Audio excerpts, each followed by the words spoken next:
আমাদের পান্ডা পশ্চিমের উর্দু বিশ্ববিদ্যালয়ে উপস্থিত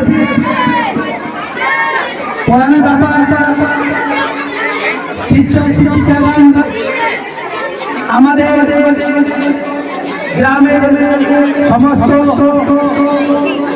অতিথিবৃন্দ, ভাই বোনেরা, ছাত্রছাত্রীরা, সবাইকে জানাই আমি 26 জানুয়ারি গণতন্ত্র দিবসের শুভ উপলক্ষে অত্যন্ত বাধাই এবং শুভকামনা। আমরা জানি যে আজ 26 জানুয়ারি আমরা যে এখানে একত্রিত হয়েছি, আমরা জুটেছি কি কারণ? কারণ একটাই যে আমাদের দেশ আজ থেকে নয় 200 বছর পুরানি করার পর আমাদের এখানে আমাদের দেশের অনেক লোকে জান দিয়ে আমাদের দেশকে স্বাধীন করেছে। আর আমাদের কত মা বোনদের শুনে জীবন দিয়ে আমাদের দেশকে স্বাধীন করে আজ আমরা এখানে দাঁড়িয়েছি। আমাদেরকে জানতে হবে যে আজ আমরা যে একত্রিত হয়েছি কিসের জন্য।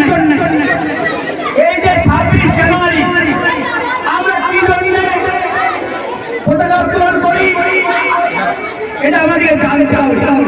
আপনারা জানেন যে 26 জানুয়ারি 1950 খ্রিস্টাব্দে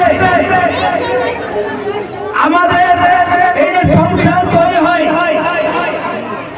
যাতে আমাদের দেশ সুচারুরূপে চলে একেবারে আত্মনির্ভর হয়, বিকশিত হয়, তার জন্য আমাদের যে নেতৃত্বকর্তারা দেশকে স্বাধীন হয় 15ই আগস্ট 1947 সালে। তাও স্বাধীন হওয়ার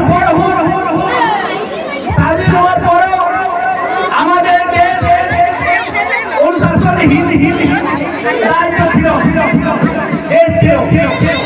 কিন্তু আমাদের দেশের মহানুভাবরা কমিটি গঠন করে কিভাবে দেশকে আগে বাড়াতে হবে, কিভাবে আগে নিয়ে যেতে হবে, তার জন্য কমিটি বানায়। আর সেই কমিটির নেতৃত্ব আমাদের ডাক্তার ভীমরাও আম্বেদকর ছিলেন। কানুন ব্যবস্থার উপরে কিভাবে কানুন মানে সংবিধান যে তৈরি করেছে, সেই সংবিধানে আমাদের কি অধিকার দিয়েছে? আমাদের দিয়েছে সমানতার অধিকার, সবাই সমান, সব জায়গায় আমাদের অধিকার নিতে হবে। আমাদের জাতি ধর্ম থাকবে না, এই আমাদের সংবিধান লিখে আছে। আজ আমরা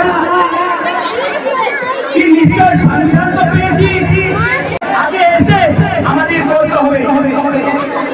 যেমন শিক্ষা আছে, অশিক্ষা আছে, অশিক্ষিত আছে, তাদেরকে শিক্ষার করে নিয়ে যেতে হবে।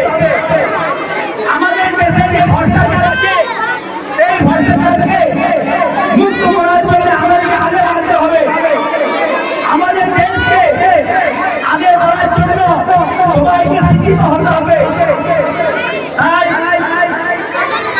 আমরা চাইব যে আমাদের এই যে পিঢ়ি, আপনারা ভালো করে জানেন, আজ গর্বিত, আমি আজ গর্বিত যে এই স্কুলে যখন আমি শিক্ষার্থী ছিলাম তখন মাত্র 40 থেকে 50টা ছেলে পড়তো। তখন কোনো স্কুলে শিক্ষক ছিল না, এরপরে কোনো শিক্ষক ছিল। আজ আমি গর্বিত, আমি খুব গর্ব করি। আজ আমাদের যে উন্নত বিদ্যালয় আজ এত উন্নত করেছে, ছেলে মেয়ে এত সুন্দর আমাদের লেখাপড়া করছে, তার জন্য আমি খুব গর্বিত।